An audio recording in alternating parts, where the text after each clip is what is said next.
नमस्कार. तर मी केला होता पावसाळ्यात असा मस्त पौष्टिक ज्वारीचा पदार्थ.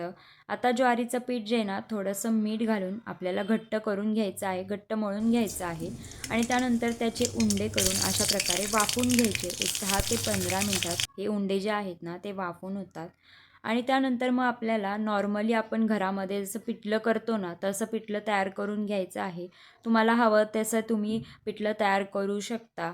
आणि त्यानंतर बघा मग आपल्याला काय करायचं आहे, जे उंडे आहेत ना ते शिजलेत का नाही ते बघायचं. त्याचे असे छोटे छोटे काप करून घ्यायचे आणि त्यानंतर मग त्यावरतून आपल्याला पातळ असं पिठलं घालायचं आहे.